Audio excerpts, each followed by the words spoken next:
రుణమాఫీకి సంబంధించి గత స్వతంత్ర భారతంలో ఈరోజు వరకు ఒక చిన్న రాష్ట్రం, కొత్త రాష్ట్రం ఎప్పుడు కూడా 20,000 కోట్లు ఒకే సంవత్సరం మొదటి పంట కాలంలోనే ఆర్థికపరమైనటువంటి ఎసులుబాటు లేని రాష్ట్రంలో మళ్ళీ వాళ్ళకి ఆలస్యం చేస్తే వడ్డీ పెరిగి గత ప్రభుత్వం మాదిరిగానే మాఫీ చేసినా కూడా రైతులకు ఉపయోగం జరగదు అని ఆలోచన చేసి గతంలో అరాకొరా చేసినటువంటి రుణమాఫీ కేవలం 11,000 కోట్లు 10 సంవత్సరాల్లో చేశారు అధ్యక్ష.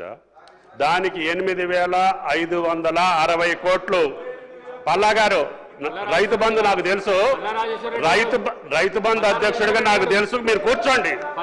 కాబట్టి దయచేసి గౌరవ సభ్యులకి మనవి చేస్తున్నా, మీరు మొదటి 4 సంవత్సరాల్లో 4 విడతలుగా రుణమాఫీ జరిగింది. అది వడ్డీకి సరిపోయిందని రైతుల ఘోష.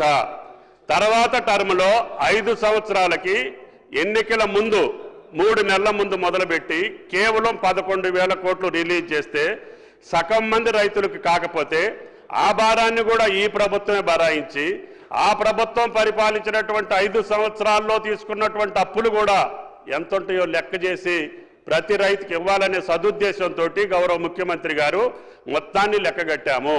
అందుట్లో పంట రుణాలు వేరు, అదేవిధంగా లాంగ్ టర్మ్ లోన్స్ వేరు, షార్ట్ టర్మ్ లోన్స్ వేరు. మేము ఇచ్చింది కుటుంబానికి 2 లక్షల రూపాయలు. ప్రభుత్వ నిర్ణయం కుటుంబానికి 2 లక్షల పరంగా మేము 20,000 కోట్లు ఈ రోజుకి రిలీజ్ చేయటం జరిగింది. పాయల్ గారికి దయచేసి చెప్పేది ఏంటంటే, భారతదేశ వ్యాప్తంగా ఒక్కసారి రుణమాఫీ జరిగింది అధ్యక్ష, అది మన్మోహన్ సింగ్ గారి యొక్క ఆధ్వర్యంలో. అప్పుడు దేశం మొత్తానికి 70,000 కోట్లు అధ్యక్ష. చిన్న రాష్ట్రం, కొత్త రాష్ట్రం, రైతులు ఇబ్బంది పడకూడదని మాట నిలుపుకోవటం కోసం ప్రభుత్వ నిర్ణయం 20,000 కోట్లు మొదటి పంట కాలంలో ఇచ్చామని చెప్పి గౌరవ సభ్యులకి మనవి చేస్తున్నా. రైతు భరోసాను కూడా ఈ నెలాఖరికల్లా వాళ్ళ ఖాతాలో జమ చేయటానికి 33,000 కోట్లు, గత ప్రభుత్వం ఉన్నటువంటి రైతు భరోసాను కూడా 7,625 కోట్లు ఈ పంట కాలంలో ఇచ్చాము. ఈ రైతు భరోసాను కూడా ఈ నెలాఖరికి ఈ ఆర్థిక సంవత్సరం లోపులని ఇస్తున్నాము. 33,000 కోట్లు రైతుల నేరుగా జేబులో వేసినటువంటి ఏకైక ప్రభుత్వం రేవంత్ రెడ్డి గారి ప్రభుత్వం అని చెప్పి గౌరవ సభ్యులకి మనం చేస్తున్నా. మోసం చేసిన వాళ్ళు, దగా చేసిన వాళ్ళు, రైతుల్ని ముంచిన వాళ్ళు ఈ యొక్క రుణమాఫీని గురించి మాట్లాడితే అసహించుకుంటారు, అపహాస్య పాలవుతారు. దయచేసి ఆ పార్టీలకి విజ్ఞప్తి, అటువంటి తప్పుడు మాటలు మాట్లాడొద్దని చెప్పి కూడా మీ ద్వారా గౌరవ సభ్యులకి మనం చేస్తున్నాం. అధ్యక్ష మీకు అవకాశం వచ్చినప్పుడు మాట్లాడండి అధ్యక్ష.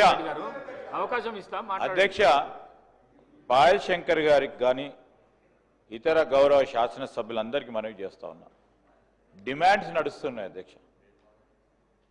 ఏ సబ్జెక్టుకు సంబంధించిన డిమాండ్స్ వచ్చినప్పుడు ఆ సబ్జెక్ట్ మాట్లాడితే దానికి సంబంధిత మంత్రులు కానీ ప్రభుత్వం కానీ జవాబు చెప్పడానికి ఉంటుంది. డిమాండ్స్ అనే అంశానికి వచ్చేవరకు ఈరోజు మనం ఇండస్ట్రీస్, ఐటీకి సంబంధించి, పంచాయతీరాజ్కి సంబంధించి, మా ట్రాన్స్పోర్ట్ బీసీ వెల్ఫేర్కి సంబంధించిన డిమాండ్స్ అంశాలు మాట్లాడాలని మీ ద్వారా గౌరవ సభ్యులను కోరుతా ఉన్నాను అధ్యక్ష. ఇప్పుడు చాలా డిమాండ్స్ ఉన్నాయి, అనేక. రేపొద్దున పవర్ డిమాండ్ ఉంది, మొన్న అగ్రికల్చర్ డిమాండ్ అయిపోయింది. ఆ డిమాండ్ సంబంధించి వారి సభ్యులకు అవకాశం ఇచ్చినాము. ఆ సభ్యులకు అవకాశం ఇచ్చినప్పుడు దాన్ని సద్వినియోగపరచుకునిగా మళ్ళా సంక్షేమానికి పోయి మళ్ళా ఇంకేదైనా పోతే మళ్ళీ జనరల్ సార్ అప్రాప్రియేషన్ బిల్లు ఉంటుంది, అప్పుడు మాట్లాడమని చెప్పండి. అప్రాప్రియేషన్ బిల్లు అన్ని మాట్లాడమని చెప్పండి. స్పెసిఫిక్గా ఈ హౌస్ డిమాండ్కి సంబంధించి ప్రస్తావన చేసి హౌస్ టేబుల్ పైన పెట్టినప్పుడు ఆ డిమాండ్స్ పరంగానే మాట్లాడేటట్టు మీరు కూడా గౌరవ సభ్యులకు తెలియజేయాల్సిందిగా మీకు కోరుతా ఉన్నాను అధ్యక్ష. అధ్యక్ష, పాయల్ శంకర్ గారు, నేను ప్రభుత్వాన్ని విమర్శించాలని దురుద్దేశంతో నేను మాట్లాడతలేను అధ్యక్ష. అధ్యక్ష, సంక్షేమ పథకాల మీద, సంక్షేమ పథకాలకు సంబంధించినటువంటి ఆ పద్ధతుల మీద చర్చ జరుగుతున్నటువంటి సందర్భంలో రాష్ట్ర ఆర్థిక పరిస్థితి బాగుంటేనే కదా మన సంక్షేమ పథకాలు అమలు చేయగలుగుతామని చెప్పే ఉదాహరణలో మాత్రమే ఈ విషయం చెప్పిన అధ్యక్ష. ప్రభుత్వం బాగుంటేనే సంక్షేమ పథకాలు అమలైతాయి. ప్రభుత్వం బాగుండడం అంటే ఏం అధ్యక్ష? ఈ ఆర్థిక పరిస్థితి బాగుండాలి. ఆర్థిక పరిస్థితి బాగుండడానికి ప్రభుత్వం తీసుకున్నటువంటి చర్యల మీద కూడా చర్చ జరగాలి అధ్యక్ష. అధ్యక్ష, పరిపాలన అంటే కేవలం అప్పులు తీసుకురావడం, ఉన్న భూముల్ని అమ్మడమే పరిపాలన కాదు అధ్యక్ష. భూములు అమ్మడానికి పాలకులు ఎందుకు అధ్యక్ష?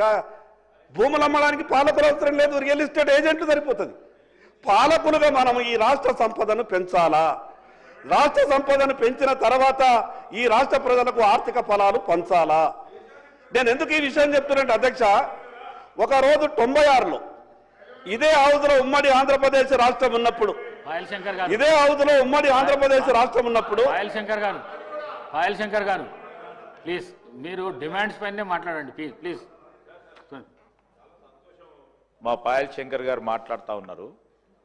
కేంద్రంలో ఉన్న వారి సర్కార్ ప్రైవేటీకరణ చేయాలనే ఉద్దేశంతో ప్రభుత్వ రంగానికి సంబంధించిన ఎన్ని సంస్థలను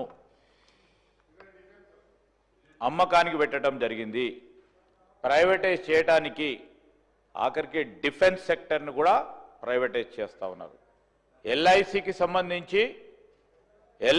సంబంధించిన అంశం ప్రతి ఒక్కరికి కూడా తెలుసా. కోట్లాది మంది ఈరోజు దాని పరంగా విచారం వ్యక్తం చేస్తా ఉన్నప్పటికీ మేము ఖచ్చితంగా చేస్తాం. అంటే నిధుల సమీకరణ విషయంలో కేంద్రంలో తీసుకున్న నిర్ణయానికి వారు మద్దతు పలుకుతూ రాష్ట్ర ప్రభుత్వానికి సంబంధించి ఈరోజు నిధుల సమీకరణ చేసుకోవాలి, సమకూర్చాలి, ప్రభుత్వ సంక్షేమ పథకాలను అమలు చేయాలనే ఓ లక్ష్యంతో ముందుకు పోతే దీన్ని మాత్రం క్రిటిసైజ్ చేస్తారు. ఒక విధానం అటువైపు, ఒక విధానం ఇటువైపు. ఏంది అధ్యక్ష, పాయల్ శంకర్ గారు బాగా చదువుకున్న వ్యక్తి, ఆ అవగాహన ఉన్న వ్యక్తి.